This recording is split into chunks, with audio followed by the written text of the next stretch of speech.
ஸ்ரீ குருப்யோ நமஹ. தெய்வத்தின் குரல் இரண்டாம் பகுதி 70வது தலைப்பு. புராணம். ஸ்தல புராணங்கள்.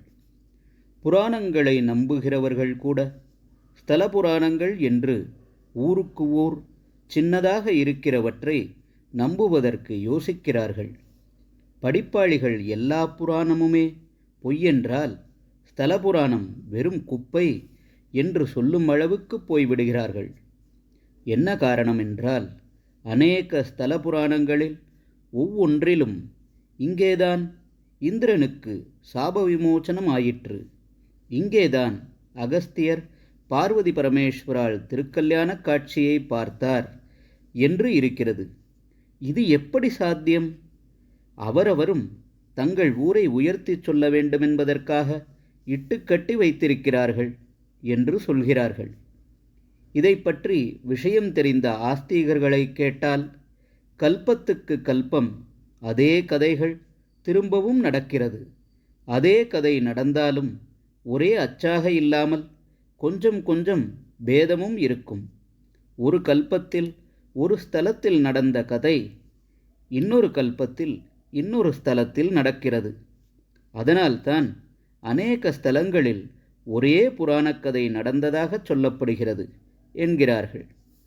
இதை ஒத்துக்கொள்ள முடியாதவர்களும் கூட ஒவ்வொரு ஊர்க்காரர்களுக்கும் புராணங்களில் வரும் புண்ணிய சம்பவங்கள் தங்கள் தங்கள் ஊரில் நடந்ததாக சொல்லிக் கொள்வதில் ஒரு பெருமை இருக்கிறதென்று நல்ல முறையில்தான் எடுத்துக்கொள்ள வேண்டும். பாமர ஜனங்கள் தங்கள் ஊருக்கே ராமர் வந்தார், கிருஷ்ணர் வந்தார், மகரிஷிகள் வந்தார்கள், அங்கே கொடூரமான பாவங்களுக்கு விமோசனம் கிடைத்தது என்ற நம்பிக்கையை பெற்றதால் அந்த கோவில்களுக்கு போவதிலும் உற்சவங்கள் நடத்துவதிலும் உற்சாகமடைந்து நல்ல பக்தி ஸ்ரத்தைகளை பெற்றிருக்கிறார்களா இல்லையா? இதைத்தான் நாம் கவனிக்க வேண்டும். புத்திசாலிகளான நம்முடைய சந்தேகங்கள் இல்லாமல் அந்த எளிய ஜனங்கள் பெரும் நிறைவை ஏன் குலைக்க வேண்டும்? இந்த மாதிரி விஷயங்களில் உண்மை என்பதாக ஏதோ ஒரு யதார்த்தத்தை, ஃபேக்டை சொல்லி அதனால் சாமானிய ஜனங்கள் பெறும் திருப்தியை கெடுத்து அவர்களுக்கு புத்தி கலக்கத்தை உண்டாக்கக்கூடாது. பகவானே கீதையில் சொல்கிறார், ந புத்திபேதம் ஜனயேத் அஜ்ஞானாம் கர்மசங்கினாம்.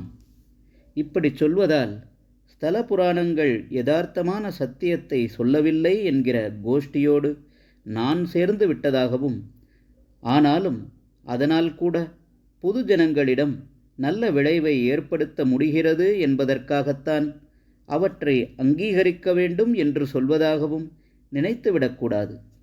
பெரும்பாலான ஸ்தல புராணங்கள் உண்மையான விருத்தாந்தங்களைத்தான் சொல்கின்றன என்பதே என் நம்பிக்கை.